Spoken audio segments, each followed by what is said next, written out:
Hello hello, अब आई। ठीक है। तो हिस्ट्री के बारे में आज हम समझने वाले हैं। हिस्ट्री में क्या जो ट्रेंड चल रहा है, हमें उसी पे ही आ रहे हैं, उसी पे ही आ रहे हैं कि क्या हमको करना है और हम किस तरीके से हिस्ट्री को पढ़ें। तो हिस्ट्री में अगर आप देखेंगे तो आपके सिलेबस में क्या लिखा हुआ है और हमको कैसे समझना चाहिए, क्या है सिलेबस और हम क्या करें।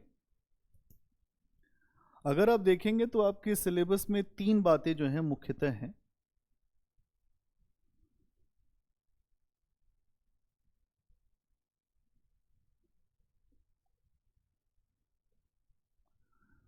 इतिहास,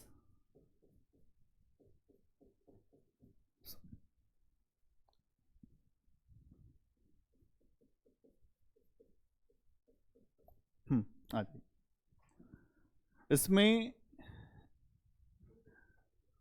कौन कौन सी चीजें हम देखते हैं।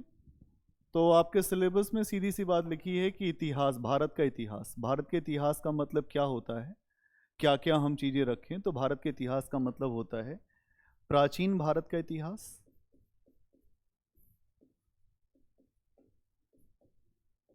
प्राचीन भारत का इतिहास,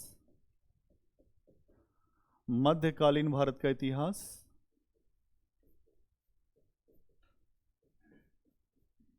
मध्यकालीन भारत का इतिहास,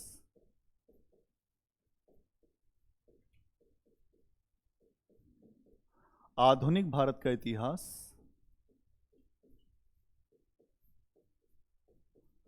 आधुनिक भारत का इतिहास,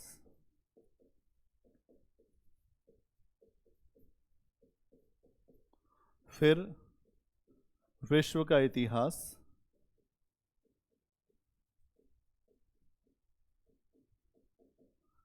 और अगर हम बात करें तो आज़ादी के बाद भारत, आज़ादी के बाद भारत। और अगर हम एक चीज़ और जोड़ दें, कला और संस्कृति, आर्ट एंड कल्चर, कला और संस्कृति। अगर हम ये देखते हैं तो ये जो चीज़ है ये सारी मेंस में आपको पूछी जाएगी। और अगर हम इसको देखें तो ये आपके प्री में भी यहां से क्वेश्चन रहता है। क्या समझ में आ रहा है क्या बता रहा हूं? एक बेसिक बात यह है कि हिस्ट्री को अगर हम देखें तो हिस्ट्री को अगर हमें देखने के लिए क्या डायमेंशन है, तरीका क्या है, पढ़ना हमको क्या क्या है, और हम कैसे अपनी तैयारी को शुरू करें। तो सबसे पहले क्या है, प्राचीन भारत का इतिहास, मध्यकालीन भारत का इतिहास और आधुनिक काल का इतिहास। आधुनिक समय में भारत का जो इतिहास कैसे बना, आधुनिक भारत कैसे बना, उसका इतिहास। अगर हम देखें तो यूपीएससी का जो ट्रेंड है उसमें बहुत सारी चीजें नहीं लिखी हुई हैं। उसमें लिखा भारत का इतिहास, तो भारत के इतिहास का मतलब ये पूरा होता है। विश्व का इतिहास हम क्यों देखते हैं, क्योंकि विश्व की बहुत सारी घटनाएं भारत के इतिहास के ऊपर असर डालती हैं, उन घटनाओं का हमारे ऊपर असर होता है। अब हम एक चीज तो इसको देख लिया, फिर हम ये समझें कि हमें कैसे पढ़ना होगा, पढ़ने का तरीका क्या है हमारा, पढ़ने का तरीका तरीका अभी तक बच्चों का तरीका यह रहता था कि बच्चे आधुनिक भारत के इतिहास पर बहुत ज़्यादा फोकस करते थे और एंशियंट और जो मध्यकाल वाला हिस्सा था उसके ऊपर बहुत कम फोकस करते थे। लेकिन वर्ष 2019 से एक नया ट्रेंड आपको दिखाई दे रहा है यूपीएससी का। वो ट्रेंड क्या है? वो ट्रेंड ये है कि प्रश्न यहां से जो सबसे ज़्यादा पूछे जा रहे थे उन प्रश्नों की संख्या अब यहां से बढ़ा दी गई। अब 6 से 7 क्वेश्चन आपको यहीं से मिलने लग गए और 5 से 6 क्वेश्चन यहां से आने लग गए। अगर इतिहास में 17 से 18 क्वेश्चन आते हैं, अगर आप देखेंगे हर साल का एनालिसिस, तो लगभग 17 से 18 क्वेश्चन यूपीएससी में हिस्ट्री वाले हिस्से से आते हैं। 100 क्वेश्चन में 100 क्वेश्चन आपसे पूछा जा रहा है और 100 क्वेश्चन में 17 से 18 क्वेश्चन या उससे ज्यादा भी कमोबेश यही स्थिति रहती है। अब 17 से 18 क्वेश्चन अगर पूछा जा रहा है तो हम पहले के ट्रेंड में 40 साल का जो पिछला ट्रेंड है उसमें मॉडर्न इंडिया से क्वेश्चन ज्यादा रहते थे। तो बच्चे सोचते थे कि मॉडर्न इंडिया को अच्छे से तैयार कर लेंगे और इसको धीरे स्किप कर देंगे, काम हो जाएगा, स्पेक्ट्रम पढ़ लेंगे, ये पढ़ लेंगे, वो पढ़ लेंगे, काम करते थे। लेकिन अब एक नया ट्रेंड दिख रहा है। इस नए ट्रेंड का मतलब ये है कि अब हमें एंशिएंट इंडिया को भी ध्यान से पढ़ना होगा, हमें मध्यकाल के इतिहास को भी ध्यान से पढ़ना होगा और आधुनिक भारत का इतिहास तो हमें पढ़ना ही पढ़ना है।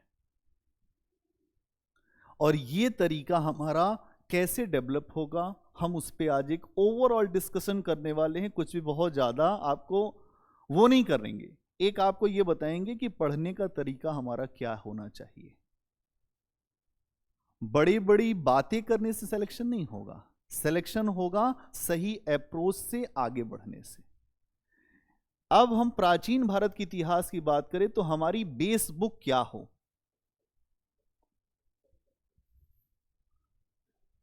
बेस बुक हमारी है एनसीईआरटी,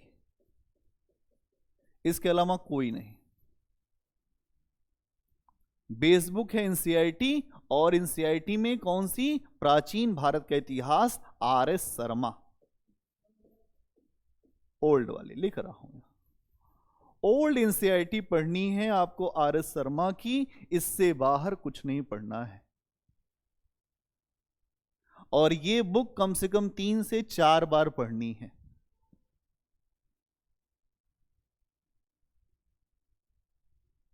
कोई कुछ भी कहता हो, ये मटेरियल पढ़ लीजिए, वहां का नोट्स पढ़ लीजिए, इनका नोट्स पढ़ लीजिए, किसी भी जगह आप पढ़ते हो आपको एक बेसिक एनसीईआरटी पढ़नी पड़ेगी, क्योंकि एनसीईआरटी भारत के सबसे बड़े विद्वानों के द्वारा लिखी जाती है। आरएस शर्मा बहुत बड़े प्रोफेसर हैं, तो हमें एनसीईआरटी पढ़नी पड़ेगी। अगर बीच में रुको, अगर यहां से 6 से 7 क्वेश्चन आए और एनसीईआरटी को हमने पढ़ा तो 3 से 4 क्वेश्चन हम अपने से ही बना देंगे। लेकिन हमें यह पता नहीं, हम ये जानते नहीं, हम ये सोचते हैं कि हम इस कोचिंग में पढ़ लेंगे, यहां का जो मटेरियल देख लेंगे, इसमें बुक्स पढ़नी पड़ेगी, स्टैंडर्ड बुक्स पढ़नी पड़ेगी। कितना भी मटेरियल आपको दे दिया जाए, जब तक आप एनसीईआरटी का बेस नहीं रखोगे आपको फायदा नहीं होगा। वैसे ही मध्यकाल में आपको सतीश चंद्रा, मध्यकालीन इतिहास ओल्ड एनसीईआरटी, सतीश चंद्रा की आपको बुक लेनी है मध्यकाल की। फिर यहां भी अगर 6-7 क्वेश्चन आया, अगर 6-7 में से आधे क्वेश्चन यहां से बन जाएंगे, क्योंकि जब प्रश्न यूपीएससी अपने जब वो निर्मित करता है तो उसका बेस एनसीईआरटी को रखता है। इसके अलावा फिर हम आधुनिक भारत में आते हैं तो यहां हमें पढ़ना है विपिन चंद्रा की एनसीईआरटी। क्या इतनी बात क्लियर है आप सबको कि पढ़ना क्या है? पहली चीज तो यही समस्या होती है कि हमें पढ़ना क्या है, करना क्या है, यही नहीं पता है कि हम क्या करें, कैसे करें और हम किस तरीके से करें, ये नहीं जानते हम। ये 11th की है और ये भी क्लास 12th की है। ओल्ड एनसीईआरटी लेनी है, ठीक है? ओल्ड एनसीईआरटी आपको लेनी है, ओल्ड एनसीईआरटी से ही आपका काम होना है। क्या क्लियर है आप सबको? बोलो, कोई ऐसी बात जो इतने में क्लियर ना हो रही हो? दूसरी बात, अगर हम अप्रोच की बात करें कि अप्रोच क्या हो हमारे पढ़ने का और हम किस तरीके से पढ़ें, तो हिस्ट्री को थोड़ा सा हम खोलने का प्रयास करते हैं कि हिस्ट्री हम कैसे देखें, क्या देखें, कौन सा तरीका देखें। प्राचीन भारत का इतिहास। प्राचीन भारत का इतिहास क्या है, इसमें क्या पढ़ना है, किस तरीके से पढ़ना है ना? हाँ, कुछ पूछना चाहे?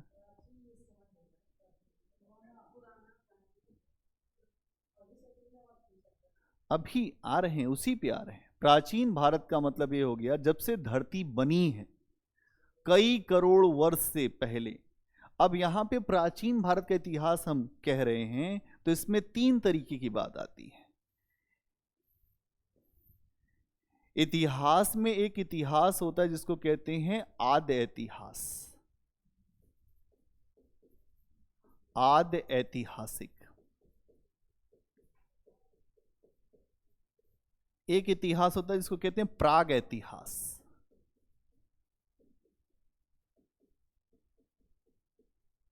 और एक इतिहास होता है जिसको हम कहते हैं ऐतिहासिक। ऐतिहासिक, ऐतिहासिक। तीन तरीके हैं इतिहास को समझने के, तीन तरीके। प्राग इतिहास, आद्य इतिहास और ऐतिहासिक। तथ्यों पर इतिहास में जिसने फैक्ट, इतने काल से, इतने लाख वर्ष के आधार पर इतिहास को मत देखो। इतिहास को पहले सरल करके देखो। इतिहास क्या है? निरंतरता और परिवर्तन की कहानी है। क्या है? निरंतरता और परिवर्तन की कहानी का नाम इतिहास है। इतिहास का मतलब है निरंतरता और परिवर्तन। और अगर हम इसे समझ पा रहे हैं तो हम इतिहास का मतलब समझ पाएंगे। बहुत सारे आपने इतिहास पढ़ा होगा, आपने देखा होगा कि हाई स्कूल इंटर्न लोग पढ़ाते हैं कि 1350 बीसी में ये हो गया, फिर वो इतने में ये हो गया, 750 में ऐसा हो गया, इस काल में ये हो गया। इतिहास का वो अप्रोच बहुत हल्का होता है। जब हम यूपीएससी के संदर्भ में बात करते हैं, इतिहास का मतलब ये हुआ कि जहां कुछ बड़ा परिवर्तन हो रहा है। बड़ा परिवर्तन किस संदर्भ में, किस काल में क्या परिवर्तन हुआ?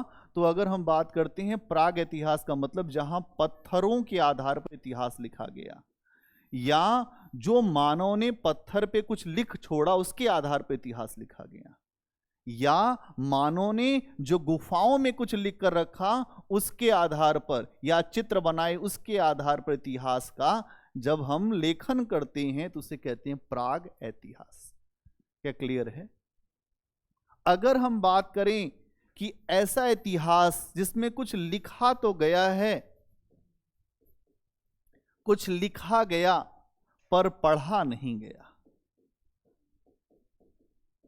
पढ़ा नहीं गया, तो इसको कहते हैं आद्य इतिहास। इसमें आएगा क्या? हड़प्पा, सिंधु घाटी सभ्यता। लिपियां मिली, पढ़ी नहीं गई। अगर कभी पढ़ी जाएंगी तो यह भी ऐतिहासिक हो जाएगा। क्या क्लियर है? अगर हमने कभी सिंधु घाटी की सभ्यता की लिपियों को पढ़ लिया तो वो घटना उसी दिन से वो आद्य इतिहास से बाहर निकल जाएगा, वो इतिहास हो जाएगा।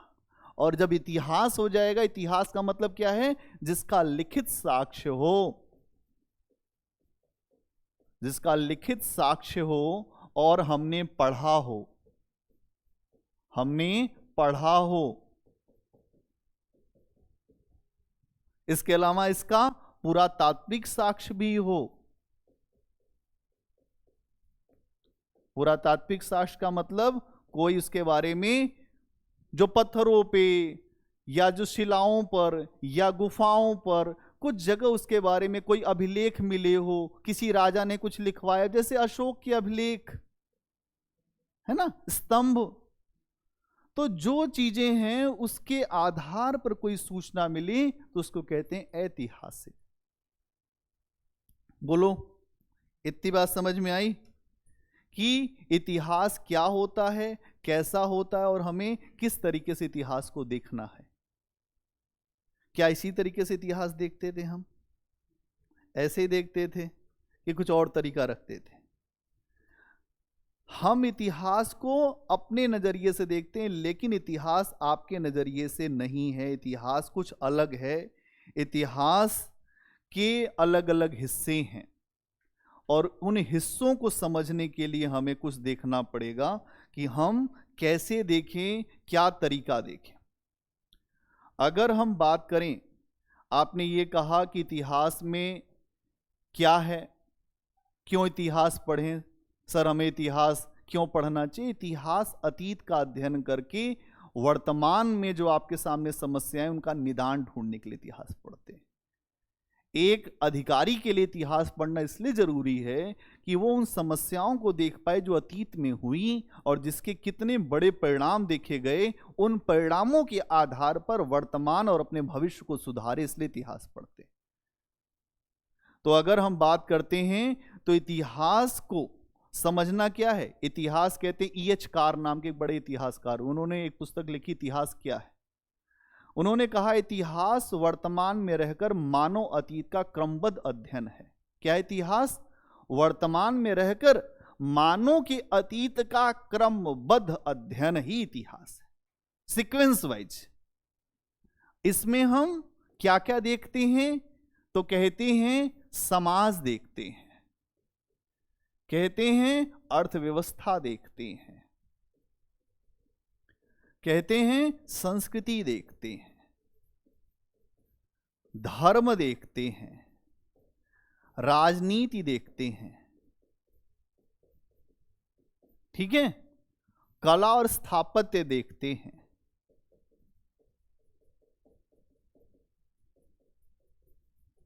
सब देखते हैं। एक बड़ा पैरामीटर होता है। यूपीएससी में अगर आप देखोगे तो प्रश्न पूछे जाते हैं संस्कृति से,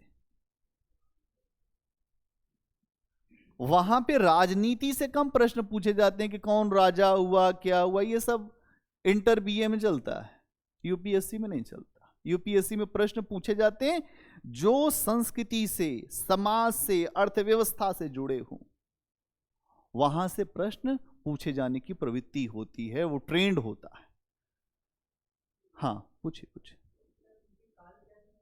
काल अलग अलग हम आ रहे हैं, अलग अलग हम अभी तो हम एक ओवरव्यू दे रहे हैं बेटा, अभी हम आएंगे काल किसका क्या है, अलग से हम अभी कोई टॉपिक पढ़ा ही नहीं रहे, हम केवल एक समझ पैदा कर रहे हैं इतिहास को कैसे हम देखें किसी भी काल में, चाहे वो जो प्राचीन भारत का समय हो। जैसे मान लो कि अगर हमने ये कहा कि बुद्ध काल,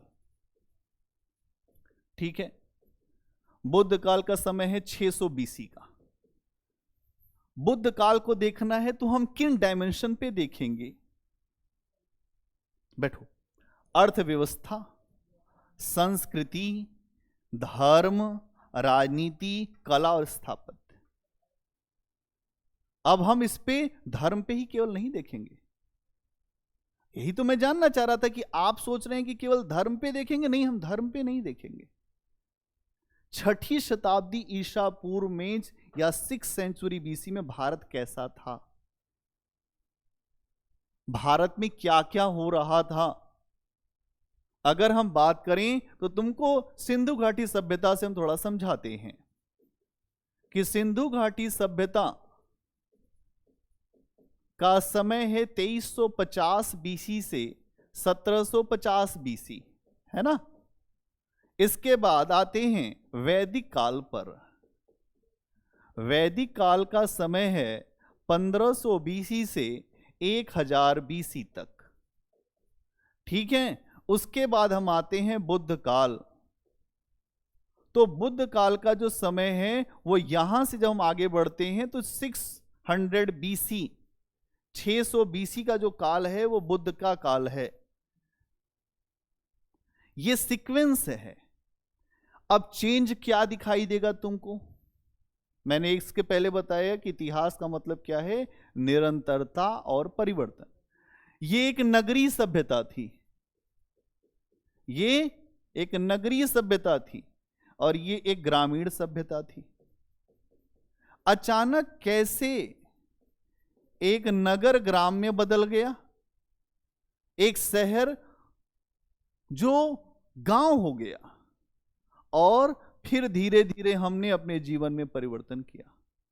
क्या ऐसा कारण था? आपने बहुत इतिहास पढ़ा होगा या पढ़ने का प्रयास किया होगा, कोई बताए मुझे कि सिंधु घाटी सभ्यता बहुत नगरीय सभ्यता। यूपीएससी ने प्रश्न पूछा कि सिंधु घाटी सभ्यता वर्तमान के भारत के नगरीकरण के लिए कैसे इनपुट प्रदान करती है। इंडस वैली सिविलाइजेशन भारत में कैसे नगरीकरण को इनपुट देती है। वर्तमान में जो नगरीकरण हम कर रहे हैं, जो स्मार्ट सिटीज बना रहे हैं, उनके लिए कैसे एक आधार का काम करती है। प्रश्न ये है, हम जो बता रहे हैं ये उस पे बात कर रहे हैं। आपको समझ में आएगा तब आप समझ पाओगे कि हाँ ये किस लेवल पे बता रहे हैं। यहां पर सिंधु घाटी सभ्यता एक नगरीय सभ्यता थी। अगर आप इसके पूरे सिस्टम को देखोगे तो नगर समकोण पर वहां पर सड़कें होती थी जो एक दूसरे को काटती थी, है ना। जल निकाय की एक पूरी व्यवस्था होती थी, मुख्य नालियां होती थी, मुख्य नालियों के साथ साथ छोटी छोटी नालियां अटैच होती थी। घरों की खिड़कियां मुख्य सड़कों पे न खुल के पीछे खुलती थी। घर 1 मंजिल 2 मंजिल घरों में बाथरूम तक का सिस्टम मिलता है इंडस वैली सिविलाइजेशन में। इसके अलावा इंटरनेशनल ट्रेड है अंतर्राष्ट्रीय स्तर का। इसके अलावा अनाज को रखने के लिए आज सरकार इतनी समस्या में, हमारा अनाज सड़ जाता है। आप देखते हैं जो किसान अनाज पैदा करता है वो कोल्ड स्टोरेज में ही खराब हो जाता है। सिंधु घाटी सभ्यता के लोग इतने आगे बढ़े हुए थे, उन्होंने अनाज को रखने के लिए मोहनजोदड़ो में अन्न कोठार मिला है। ये बहुत बड़ी उपलब्धि है। इसके अलावा गोदीवाड़ा लोथल में, इसके अलावा उस समय के जो लोग थे वो ट्रेड कर रहे थे, एक तो आंतरिक स्तर का, बाहरी स्तर का भी। जब वो नहीं बचे तो आज का जो नगरीकरण है वो अनियोजित है। अलग अलग जगह पर आपको स्लम बस्तियां दिखाई देंगी, मलिन बस्तियां दिखाई देंगी, नालियां अपने आप जो भरने लगेंगी। अभी बारिश हो जाए पूरा मुखर्जी नगर डूबने लगता है, तैरने लगता है। Drainage system. तो इसीलिए यूपीएससी ने प्रश्न पूछा कि हम क्या सीख सकते हैं उस समय के नगरीकरण से आज के नगरीकरण में। तो हमें यह सीखना होगा कि सही तरीके से जब तक हम नियोजित विकास नहीं करेंगे तब तक हम चीजों को नहीं कर सकते। उस समय की सड़कें अगर 90 डिग्री पर एक दूसरे को काट रही हैं, सड़कों किनारे इतनी अच्छी व्यवस्था है, तो आज हमारे यहाँ जो भी शहरों में भी हम देखें तो बहुत अच्छा सिस्टम नहीं दिखाई दे रहा है। और सिस्टम नहीं दिखाई दे रहा तो उसके पीछे के क्या आधार हैं। तो जब मैं आपको यह बताऊंगा कि कैसे हम समझें, तो प्राचीन भारत के इतिहास का मतलब यह हो गया कि प्राचीन समय से करोड़ों वर्ष पहले धरती बनी है, उस समय से लेकर 750 ईस्वी तक का जो समय है उसको प्राचीन भारत का इतिहास कहते हैं। क्या समझ में आया कि प्राचीन भारत का मतलब क्या हो गया? प्राचीन भारत का मतलब हो गया, प्राचीन भारत का इतिहास का मतलब हुआ एक ऐसा समय जो प्रारंभिक से लेकर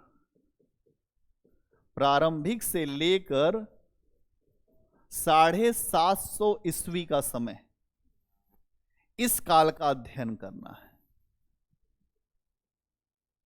इस काल का अध्ययन करना है। कुछ समझ में आ रहा है बेटा कि जाना है? अच्छा, आपको जल्दी कुछ समझ में आया? ठीक है, जा सकती हैं। तो यहां पर इसका मतलब ये हुआ। ठीक है, ठीक है, हो गया हो गया हो गया।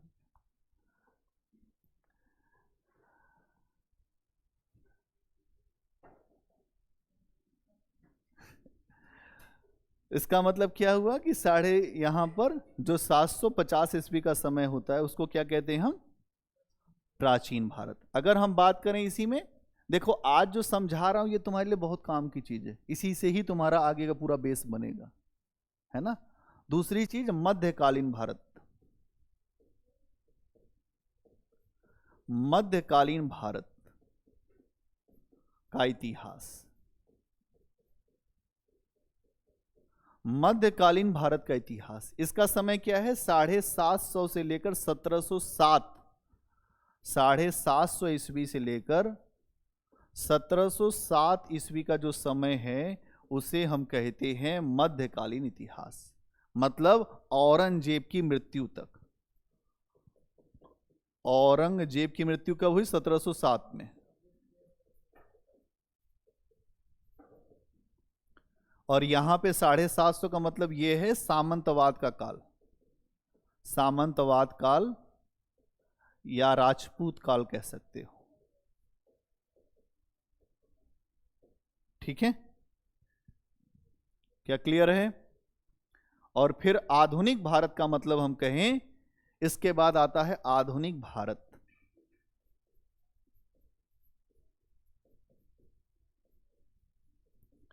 आधुनिक भारत का इतिहास। आधुनिक भारत का इतिहास, इतिहासकार एक हुए हैं जो जदुनाथ सरकार जिनका नाम है, वो कहते हैं भारत में जब प्लासी की लड़ाई, जब अंग्रेज विजय हुए, तभी से भारत में आधुनिक काल की शुरुआत मानी जाती है। कुछ इतिहासकार ऐसा मानते हैं, जिसमें है जदुनाथ सरकार। तो 1757 से कुछ लोग मानते हैं, और कुछ लोग मानते हैं 1707 से, जब औरंगजेब की मृत्यु हुई। तो 1757 भी मान सकते हैं और 1707 भी मान सकते हैं।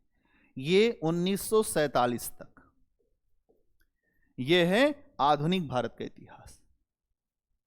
क्या समझ पा रहे हो कि आधुनिक भारत का इतिहास का मतलब यह हो गया 1757 से 1947 तक।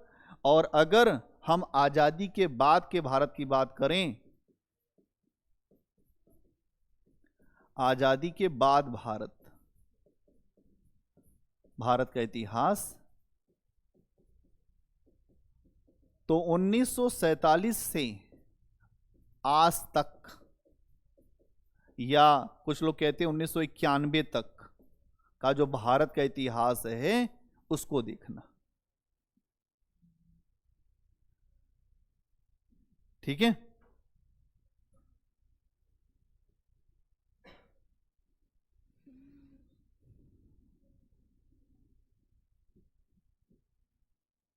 क्या क्लियर है? इस तरीके से हम देखेंगे। फिर विश्व इतिहास में क्या देखेंगे साहब? विश्व इतिहास में हमें देखना है 18वीं शताब्दी। विश्व इतिहास 18वीं शताब्दी का विश्व।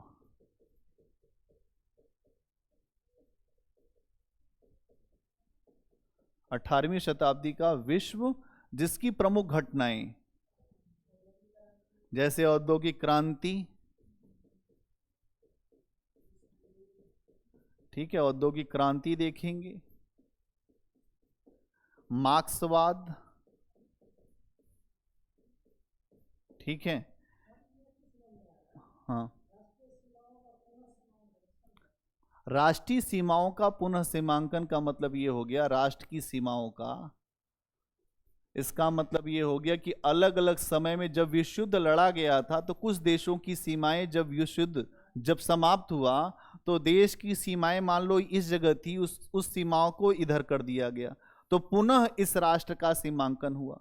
अगर आप देखेंगे तो दूसरे विश्व युद्ध के बाद जर्मनी के दो हिस्से हो गए थे, पूर्वी जर्मनी, पश्चिमी जर्मनी। पूर्वी जर्मनी पर सोवियत संघ का प्रभाव था, पश्चिमी जर्मनी पर अमेरिका और जो पश्चिम की शक्तियां, उनका प्रभाव था। तो इसी चीज को कहा गया कि सीमांकन, पुनः सीमांकन।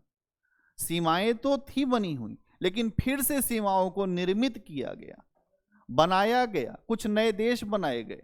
जब मैं पहला विश्व युद्ध आपको पढ़ाऊंगा तो बताऊंगा कुछ नए देश बने, बाद में उन देशों को जो समाप्त करने के भी प्रयास हुए। और जब हिटलर का उभार हुआ तो उसने उन देशों को समाप्त करने का प्रयास किया, जैसे पोलैंड की अस्मिता समाप्त करने का प्रयास किया। फिर से उन देशों का सीमांकन की जो पद्धति शुरू हुई, उसी को कहा गया पुनः सीमांकन, राष्ट्रीय सीमाओं का पुनः सीमांकन। जैसे मान लीजिए कि हमारे यहां जैसे भारत है, भारत से अलग हुआ बांग्लादेश, ठीक है, पाकिस्तान हुआ, फिर बांग्लादेश। बांग्लादेश के साथ हमारी जो बातें चल रही हैं, हमने कुछ चीजें अभी अपने लिए और उनके लिए जो सुविधाजनक हो तो कुछ हिस्से आपस में आदान प्रदान किए हैं।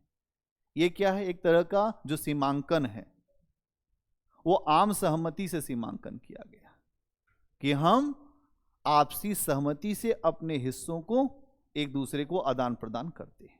क्या समझ पाए अब? तो यहां पर और क्या है? राष्ट्रीय सीमाओं का सीमांकन। और बताओ, फिर विश्व युद्ध इसमें है।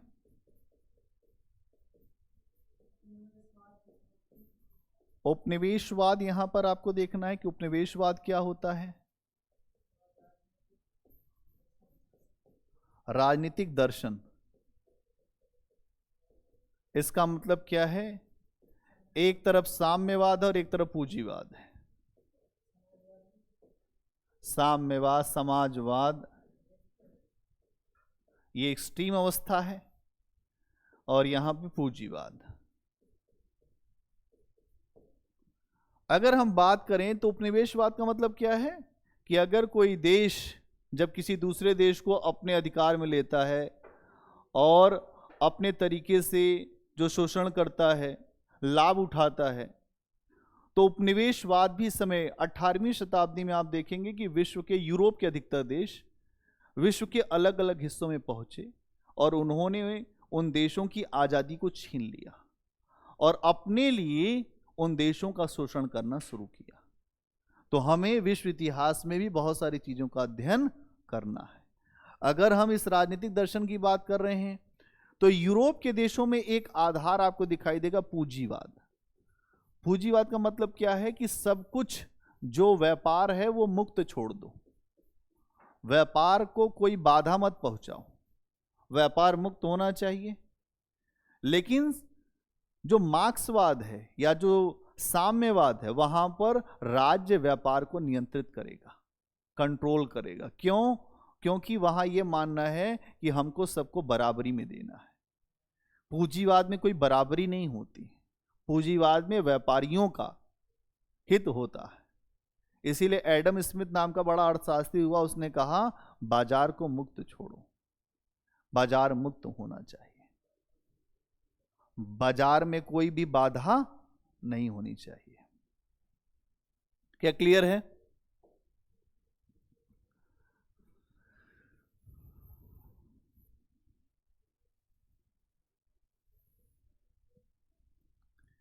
एक मैं जो ग्राफ बना रहा हूं इसमें आपको यह समझ में आएगा कि क्या क्या हम मुख्यतः अध्ययन करते हैं इतिहास के अंदर। सबसे पहले हम देखते हैं संस्कृति। संस्कृति में क्या क्या देखते हैं? हाँ, मतलब भारत के ही संदर्भ में, मतलब भारत का पूरे इतिहास में, चाहे भारत का देखो चाहे यूरोप का देखो, कहीं का देखो, हम आज की ये जो चर्चा है ये एक होलिस्टिक चर्चा कर रहे हैं, पूरी खुली चर्चा है ये, कि ओवरव्यू दे रहे हैं इतिहास का। समाज, अगर ये बात तुमको याद रहेगी कोई भी आंसर लिख लोगे। संस्कृति, समाज, अर्थव्यवस्था,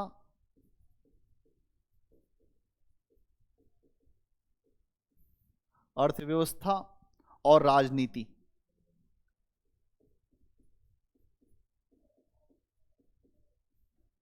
राजनीति, अगर हम संस्कृति की बात करें तो उसमें क्या क्या आता है? कला। कला का मतलब क्या है? जैसे नृत्य कला, चित्रकला, है ना, संगीत को भी रख दो। कला के जो रूप होते हैं वो सब आते कहाँ हैं? संस्कृति में आते हैं। और क्या आता है? धर्म। धर्म कैसा है? इसके अलावा दर्शन, दर्शन कैसा है? इसके अलावा त्योहार, त्योहार, है ना, त्योहार कैसे मनाए जाते हैं? रीति रिवाज उसी में ही आ जाएगा। रीति रिवाज, रीति रिवाज कैसा है ना। इसके अलावा अगर हम बात करें तो वैज्ञानिक विकास भी इसी में आएगा। जैसे उस मान लीजिए कि हमने किसी जो प्राचीन काल में जो गुप्त काल की बात किया, तो उसकी संस्कृति में वहां के विज्ञान का विकास भी आता है। तो विज्ञान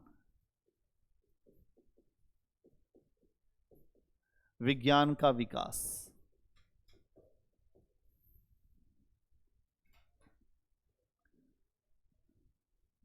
क्लियर है? दर्शन का मतलब यह है कि दर्शन का मतलब होता है कि किसी चीज को देखना विशेष दृष्टिकोण से, इसका अर्थ होता है दर्शन। जैसे भारत में अलग अलग दर्शन हैं, जैसे अद्वैतवाद, विशिष्टाद्वैतवाद, द्वैतवाद, द्वैत्वाद्वैतवाद, है ना। ये बड़े बड़े दार्शनिक हुए हैं।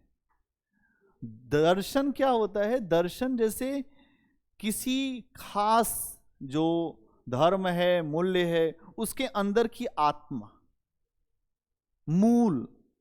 जैसे हम कहते हैं वेदों का दर्शन क्या है, मतलब वेदों का मूल क्या है। उपनिषदों का दर्शन क्या है? उपनिषद में कहा गया है कि यज्ञ टूटी फूटी नौका है, उससे कोई पार नहीं हो सकता, इसलिए हमें यज्ञों की जरूरत नहीं है। हमें ईश्वर का चिंतन करना चाहिए। यज्ञ से, हवन से और जो बलि से ईश्वर नहीं मिलता है, ईश्वर हमें मिलता है हमारी आराधना से। तो दर्शन मतलब क्या समझ पाए कि उसकी मूल। तो भारत का दर्शन का मूल क्या है कि वसुधैव कुटुंबकम। क्या है? वसुधैव कुटुंबकम। पूरा विश्व ही हमारा कुटुंब है। हम किसी एक व्यक्ति को कुटुंब मानते ही नहीं, हम पूरे विश्व को अपना कुटुंब मानते हैं। हमारे यहां ऐसा दर्शन है, इस तरीके से हम बात करते हैं। इसके अलावा अगर हम बात करें तो समाज में क्या क्या आता है? वर्ण आता है कि वर्ण व्यवस्था क्या है, वर्ण व्यवस्था क्या है, ठीक है। इसके अलावा इसमें हम देखें तो अधिकार, किसके कौन से अधिकारों का प्रश्न, अधिकारों का प्रश्न भी यहीं पे आता है कि अधिकार क्या है, किसके अधिकार में क्या क्या आता है, ठीक है। महिलाओं की स्थिति, महिलाओं की स्थिति, कि महिलाओं की स्थिति क्या है। महिलाओं की स्थिति के साथ साथ हम देखेंगे कि शिक्षा व्यवस्था कैसी है, शिक्षा की स्थिति क्या है, शिक्षा व्यवस्था कैसी है। इसके अतिरिक्त हम देखेंगे कि मनोरंजन के साधन कौन कौन से हैं समाज में, मनोरंजन के साधन, मनोरंजन के साधन कौन कौन से हैं समाज के अंदर, और ये सारी चीजें हम देखते हैं समाज में मुख्यतः। अगर हम राजनीति की बात करें तो राजनीति में हम ये देखते हैं कि उसका स्वरूप कैसा है, कि राजनीति का स्वरूप कैसा है, स्वरूप कैसा है राजनीति का, किस स्वरूप की राजनीति। इसका मतलब क्या है कि राजतंत्र है या गणतंत्र है या लोकतंत्र है, कौन सा तंत्र है यहां, कि भीड़ तंत्र है, या ऐसे ही मैं लिख दे रहा हूं भीड़ तंत्र। लोकतंत्र को ही कुछ लोग कहते हैं भीड़ तंत्र। क्या स्वरूप है राजनीति का। इसके अलावा जो प्रशासनिक व्यवस्था चल रही है वहां की, उसकी विशेषता क्या है, वो भी हम पढ़ते हैं राजनीति में। प्रशासनिक व्यवस्था की विशेषताएं, प्रशासनिक व्यवस्था की विशेषताएं, इसको भी हम यहीं पढ़ते हैं। प्रशासनिक व्यवस्था की विशेषताएं भी हम यहां पढ़ते हैं। अगर हम अर्थव्यवस्था की बात करें तो अर्थव्यवस्था में हम देखें तो कृषि के साधन क्या हैं,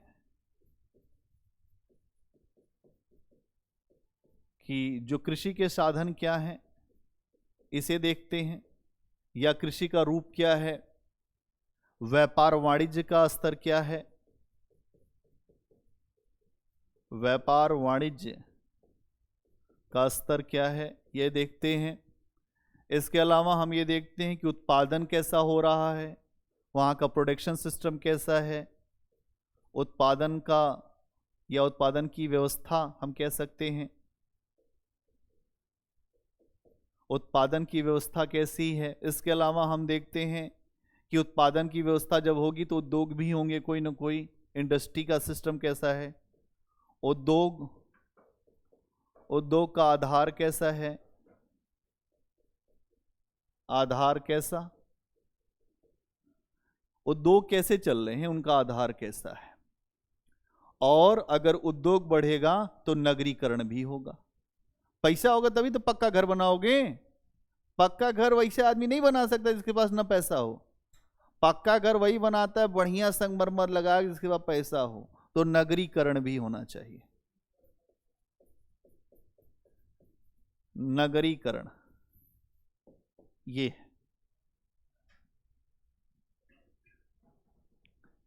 क्या समझ पाए?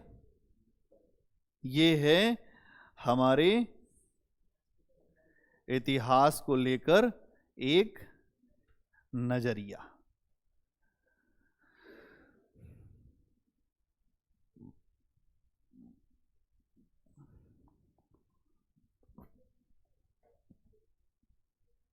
प्राचीन भारत में अगर हम बात करें कि पाषाण काल किस समय से किस समय के काल को पाषाण काल मानते हैं?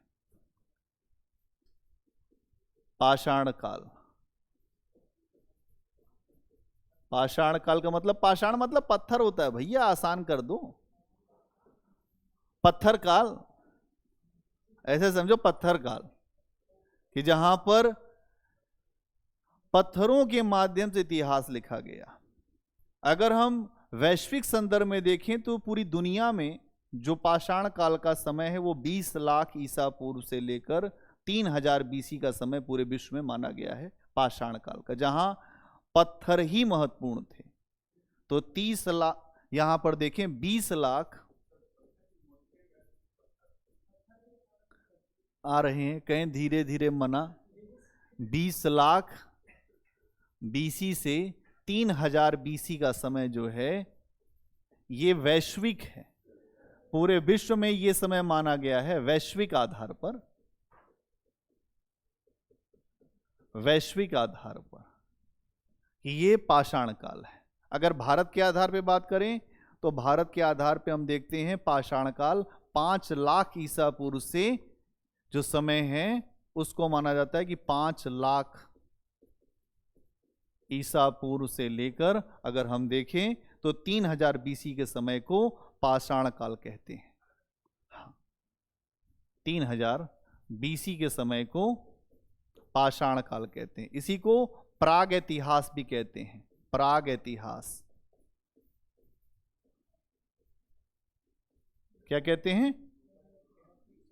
20 लाख, वो पूरे वैश्विक आधार पे बता रहे, पूरे विश्व में जो माना जाता। भारत में 5 लाख ईसा पूर्व से 3000 बीसी के समय को हम मानते हैं, जिसको प्री हिस्ट्री कहते हैं। प्राग इतिहास का मतलब होता है प्री हिस्ट्री, अभी हिस्ट्री बनना शुरू हो रही है,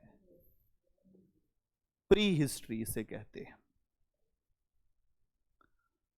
इसके अलावा अगर हम इसके बाद बात करें तो हड़प्पा सभ्यता को ले, ये हो गया। आगे चलें।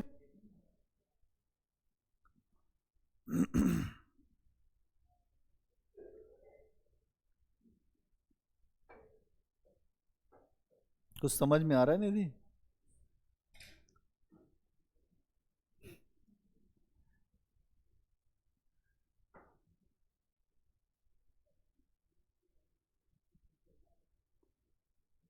ऐसे ही पढ़ती हो तो इसी तरह से। चलो आगे चलें। ठीक है, एक ऐसा बना लेते हैं, इसी पे पूरा समय को बना देते हैं। ये बहुत काम की चीज है, हड़प्पा सभ्यता। हड़प्पा सभ्यता, या इसके लिए एक नाम आता है सिंधु घाटी सभ्यता। ठीक है, सिंधु घाटी। क्यों? क्योंकि सिंधु नदी के आसपास से बहुत सारे क्षेत्र मिले थे, इसलिए सिंधु घाटी कहते हैं। इसका समय जो है अगर हम बात करें तो 2600 ईसा पूर्व से लेकर 1900 तक का इसका पूरा समय हम लेते हैं। 2600 बीसी से लेकर 1900 बीसी का समय इसका हम मानते हैं मोटा मोटा, कि 2600 ईसा पूर्व से लेकर 1900 बीसी का समय होता है। हाँ, ईसा के जन्म से पहले, ईसा मसीह के जन्म के बाद जो समय होगा वो ईसवी होगा, ईसवी सन। ईसा मसीह के जन्म से पहले कोई घटना हो तो कहें ईसा पूर्व या बीसी, इंग्लिश में कहेंगे एडी, हाँ, आफ्टर डेथ। और जो बीसी होता है उनके पहले, जो बिफोर क्राइस्ट, जब हमारे क्राइस्ट आए तो उससे पहले। अब देखिए सब कुछ ईसाइयत के आधार पे है, इतिहास में भी हल्के में नहीं लेना है। ये बात आपको समझना है। तो सिंधु घाटी सभ्यता का समय क्या है? 2600 बीसी से 1900। इसके अलावा अगर हम बात करें वैदिक काल,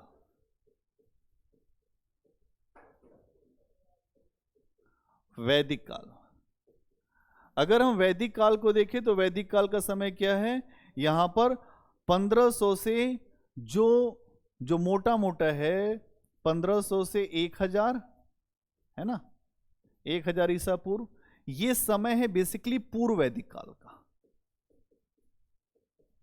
मतलब इसमें वैदिक काल में भी दो फेज है, एक पूर्व वैदिक काल और दूसरा उत्तर वैदिक काल। और जो दूसरा फेज है उत्तर वैदिक काल, उसका समय है 1000 ईसा पूर्व से 600 ईसा पूर्व। क्या क्लियर है? मतलब यहां पर भी दो काल है, 1000 से लेकर 600 ईसा पूर्व, ये उत्तर वैदिक काल है। पूर्व वैदिक काल का समय 1500 से 1000। इन दोनों को अगर आप देखोगे तो इसको हम कहते हैं कि ऐसा ये इतिहास है जिसको हम कहते हैं प्रोटो हिस्ट्री। प्रोटो हिस्ट्री का मतलब क्या है? प्रोटो हिस्ट्री मतलब एक ऐसा काल जहां पर सामग्री तो मिली है, ये भी इसमें आएगा, ये भी इसमें आएगा, लेकिन उस तरीके से हमारे पास पढ़ने के साधन नहीं है। जैसे अगर आप देखेंगे तो जो वेदों की परंपरा है वहां पर कुछ लिखने की परंपरा नहीं थी, वो सुनने की परंपरा थी, मौखिक था सब कुछ ज्ञान। इसलिए इसको भी हम प्रोटो हिस्ट्री में रहते हैं। प्रोटो हिस्ट्री का मतलब आद्य इतिहास। आद्य इतिहास कि इतिहास है लेकिन वो अलग अलग अंशों में हमें मिलता है। वास्तव में हिस्ट्री की शुरुआत होती है मौर्य काल से या बुद्ध काल से, 600 से। अब हम जब 600 पे आएंगे, 600 में होता क्या है समझ रहे हो? अब ये वैदिक काल और में उत्तर वैदिक काल के बाद धीरे धीरे राजा का पद बनेगा। अभी यहां कबीला है, अभी हम किसी पे अंदर नहीं जा रहे हैं, इसलिए नहीं जा रहे हैं, फिर हमें ये पूरा बताना पड़ेगा, लेकिन फिर भी बता देते हैं थोड़ा सा। जैसे पूर्व वैदिक काल में देखोगे तो कबीला है, कबीले में हर आदमी एक दूसरे से जुड़ा हुआ है। हमने एक व्यक्ति को चुन के राजा बना दिया, क्या ऐसा है कि भाई सबकी सुरक्षा जिम्मेदारी तुम्हारी, हम लोग ऐसा करेंगे कि तुम जो है वो लड़ाई उड़ाई लड़ते रहो, जो सहयोग होगा हम देंगे। राजा का पद आनुवंशिक नहीं है। महिलाओं की स्थिति बहुत अच्छी है, महिलाएं भी ऋग्वेद के मंत्रों की रचना करती हैं। अपाला, घोषा, लोपामुद्रा, विश्ववारा, तमाम महिलाएं हैं जो लिख रही हैं। तो पूर्व वैदिक काल जो है वो अच्छा काल है। जाति व्यवस्था या वर्ण व्यवस्था नहीं है। क्यों नहीं है? क्योंकि एक व्यक्ति कहता है मैं कवि हूं, मेरी माता आटा की चक्की चलाती है, मेरे पिता दार्शनिक, हम एक ही घर में रहते हैं। इसका मतलब पूर्व वैदिक काल में कोई वर्ण व्यवस्था नहीं आई, और जब वर्ण व्यवस्था नहीं आई तो फिर समस्याएं नहीं थी, और जब समस्याएं नहीं थी तो समाज समता मूलक था, और समता मूलक था समाज तो वहां पर कबीले पे आधारित समाज था। अधिकतर लड़ाई गाय के लिए होती थी, गविष्टि खूब शब्द मिलता है ना। इसके अलावा मिलेगा अघन्या, जो गाय के लिए एक शब्द मिलता है अघन्या, उसको हनन मत करो, गाय नहीं मार सकते तुम। तो अधिकतर लड़ाइयां जो होती थी वो जानवरों के लिए, खासतौर से गाय के लिए। ठीक है। अब उत्तर वैदिक काल में जब हम आते हैं तो यही जो कबीले का सरदार था उसने कहा मैं ही राजा रहूंगा, मेरा बेटा ही राजा होगा। और उत्तर वैदिक काल से ही धीरे धीरे वर्ण व्यवस्था रूप लेने लगी, जन्म के आधार पर बातें होने लगी। इसीलिए ऋग्वेद के पुरुष सूक्त के 10वें मंडल में एक व्यक्ति कहता है कि ब्रह्मा के मुख से ब्राह्मण, उनके हाथों से क्षत्रिय, उनके उदर से वैश्य और उनके पैरों से शूद्र का जन्म होगा। ये आगे की कहानी है। और उसके बाद फिर धीरे धीरे राजा का पद बनने लगा, और राजा का जब पद बना तो वहीं से और भी लोग, कबीले अलग अलग थे, कई कबीले राजाओं के रूप में सामने आए। और वहीं से राज्य पहले बना राज्य, फिर उनसे बना राजन। राजन मतलब राजा को कहा गया राजन। फिर जन से बना जनपद, जनपद से बना महाजनपद, और महाजनपदों को सुपरसीड करके, लीड करके मगध साम्राज्य का पे आया। ये है। अब यहां समझो कि ये किस तरीके से उत्तर वैदिक काल का माहौल, कैसे बुद्ध काल में जो 600 बीसी के काल में षोडश महाजनपद का एक आता है। काशी, कौशल, अंग, मगध, चेदी, वत्स, कुरु, अवंती, गांधार, कंबोज, अश्मक, सूरसेन, 16 महाजनपद। अगुत्तर निकाय, बौद्ध धर्म जो बौद्ध दर्शन का ग्रंथ है अगुत्तर निकाय, उसमें 16 महाजनपदों की सूचना मिलती है। 16 महाजनपद। कुछ ऐसे महाजनपद थे जो गणराज्य थे, जैसे वज्जीसंग, जैसे लिच्छवी गणराज्य। अब पूरे विश्व में आता है कि हमारे यहां गणराज्य, भारत में पहले ही गणराज्य था। फ्रांस में बना 1789 में गणराज्य, भारत में पहले से गणराज्य। इसलिए एंशिएंट इंडिया पढ़ना चाहिए, ये आपको समझ में आएगा कि हमारे पास गणराज्य था। हम गणराज्य, हम एक साथ, लिच्छवी गणराज्य में 7000 लोगों के द्वारा शासित व्यवस्था की जानकारी मिलती है कि एक ऐसा शासन जहां 7000 लोग मिलकर शासन कर रहे हैं, था कि नहीं? एक बहुत अद्भुत व्यवस्था भारत में रही है। तो यहां आपको यह दिखाई देगा। क्या इतनी बात समझ में आई? फिर हम चलते हैं मौर्य काल पर। इससे पहले आ जाते हैं एक बार जो बुद्ध काल पर। ठीक है। जो वैदिक काल में जो 2 हिस्से, फिर आ जाते हैं बुद्ध काल। तो बुद्ध काल को ही हम इसमें एक साथ कर लें, बुद्ध काल या मौर्य काल भी। हाँ, इसी के बाद तो फिर अगर आप देखें तो वो मौर्यों का उत्कर्ष हुआ। 600 बीसी से 321 बीसी का समय, 600 बीसी से 321 बीसी का समय है। हम आमतौर पर तथ्य नहीं बताते हैं, लेकिन आज थोड़ा सा इसलिए बता दे रहे हैं कि इतिहास का एक आपके दिमाग में फ्रेम बन जाए कि कौन सा समय कैसे क्या हुआ। ठीक है। ये बेसिकली अगर हम बात करें, ये जो प्रमुख समय है ये है बेसिकली बुद्ध काल का समय है। किसका समय है? 321 से ही शुरू होगा मौर्यों का समय। और अगर हम बात करें तो मौर्यों का समय अगर हम देखें, अलग ही कर लो, ये समय जो है वो बुद्ध काल का ही है। मौर्य काल का समय अगर हम देखें तो 321 बीसी से करो, 321 बीसी से अगर हम देखें तो 150 बीसी का जो समय है वो है मौर्य काल का। 185 बीसी का समय है मौर्य काल का, जिसमें पूरा आपको मौर्य काल दिखाई देगा। चंद्रगुप्त मौर्य, बिंदुसार, अशोक, है ना? हाँ, और क्या? मौर्य काल में चंद्रगुप्त मौर्य को नहीं पढ़ोगे? भद्रबाहु के साथ चला गया था दक्षिण भारत, इतना बड़ा अकाल पड़ा तो उसने कहा कि मैं अपने राज्य को अकाल से मरते नहीं देख सकता, इसलिए उसने जैन धर्म की दीक्षा स्वीकार किया और भूखे प्यासे रहकर दक्षिण भारत में श्रावण बेलगोला में तपस्यारत होकर अपने प्राण त्याग दिए। ऐसे राजा यहां रहे। इन्हीं के समय में अगर आप देखेंगे तो इसी में बीच में मौर्यों से पहले एक वंश है नंद वंश।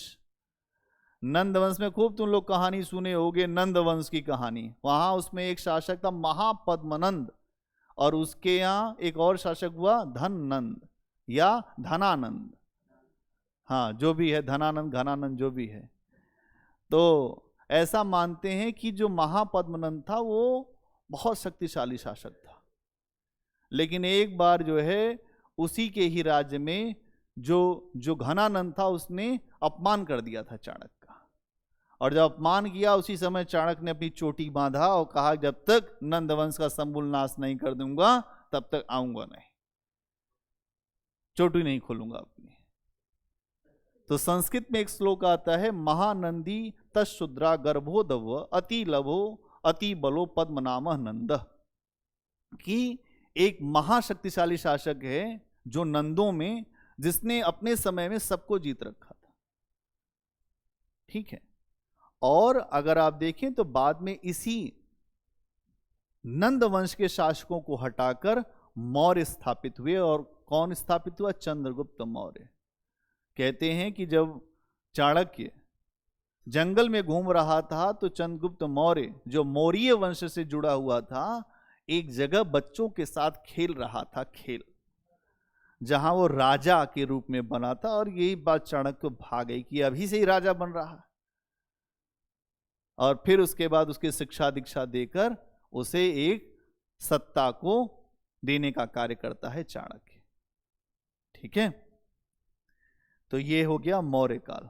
फिर आते हैं मौर्योत्तर काल।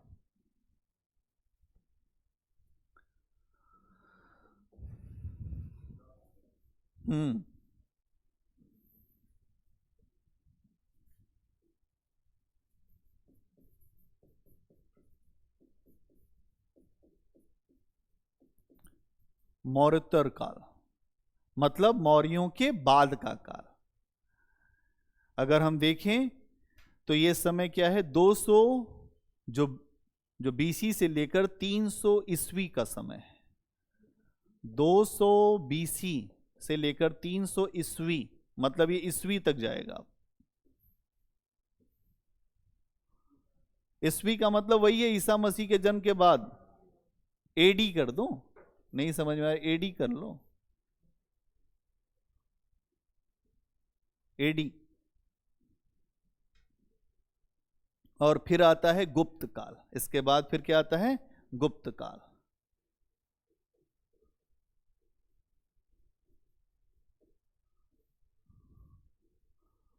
तो गुप्त काल में अगर हम देखें तो 319 एडी से लेकर 550 एडी का समय जो है वो गुप्त काल का है।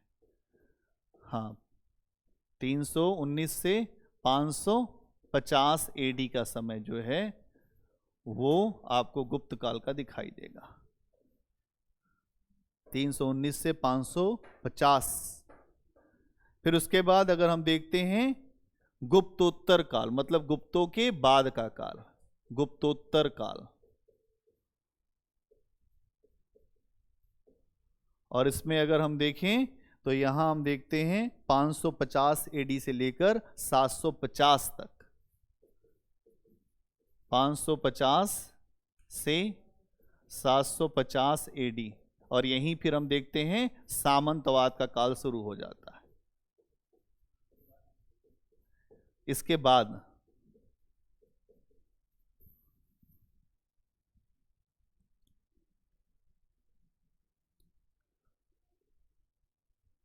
यही है 750 से शुरू हो जाता है।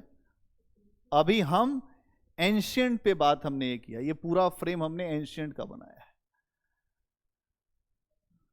प्राचीन भारत का हमने ये पूरा फ्रेम बना दिया है। बोलो भाई, इतनी बात समझ में आई कि नहीं?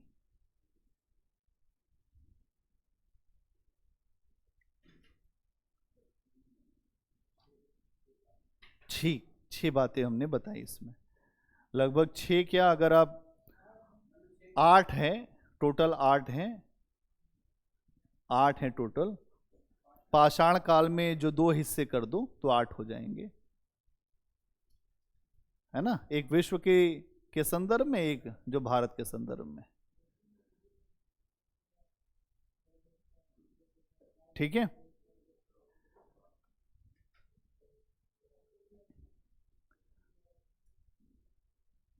प्री हिस्ट्री क्या होता है?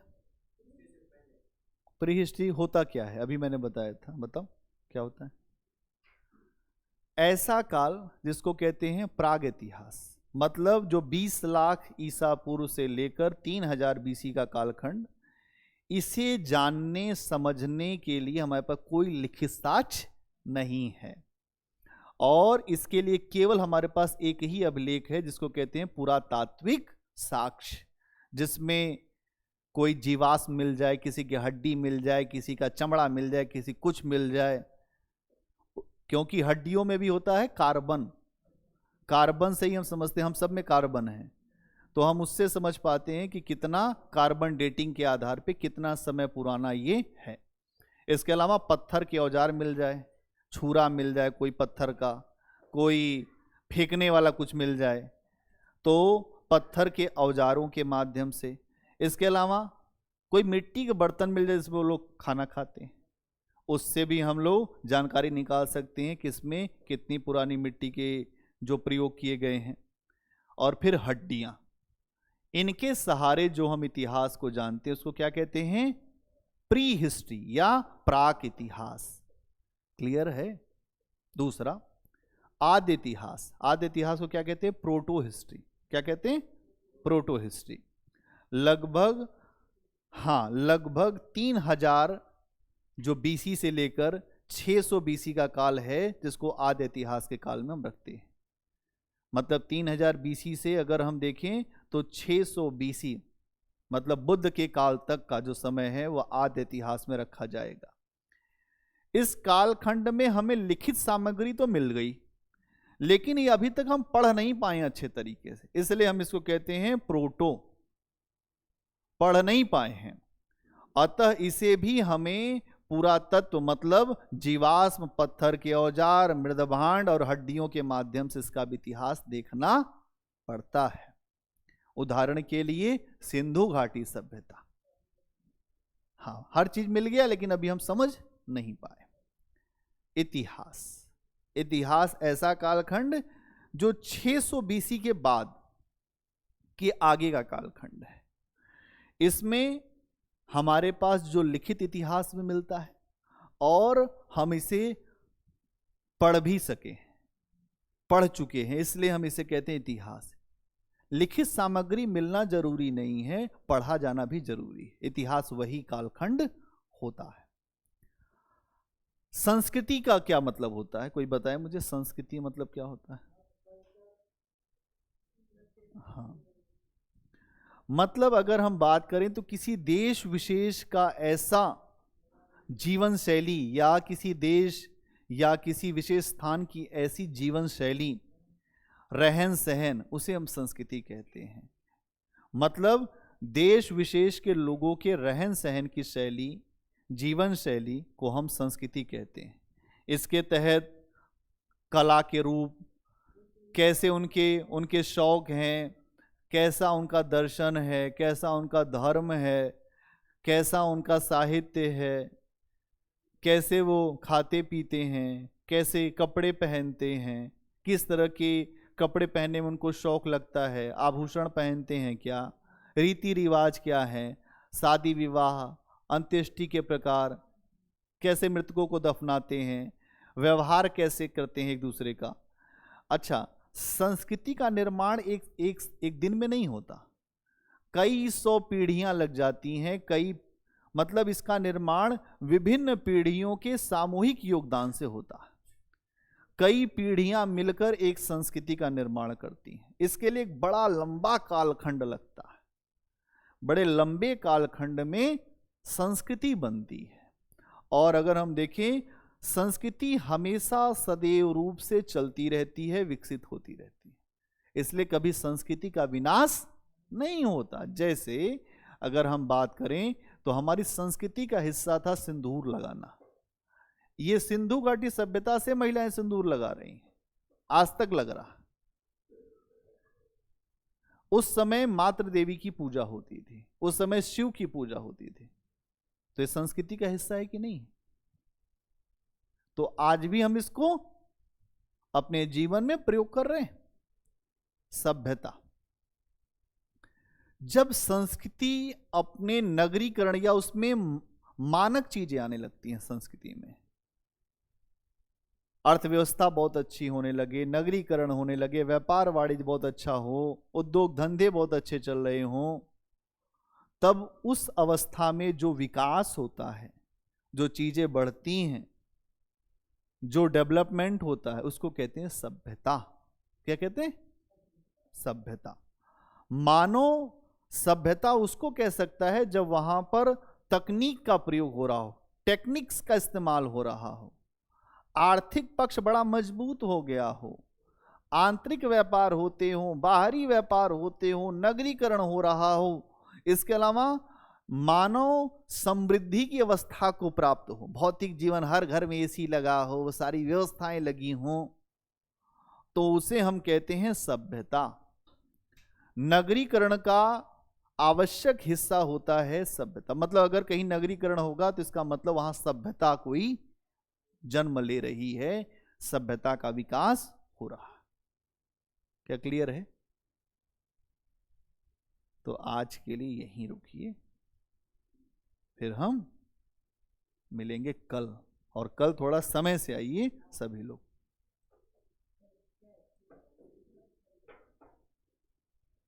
एंशंट ही लेके आओ। हाँ, अभी केवल तुम RS सर मान लो।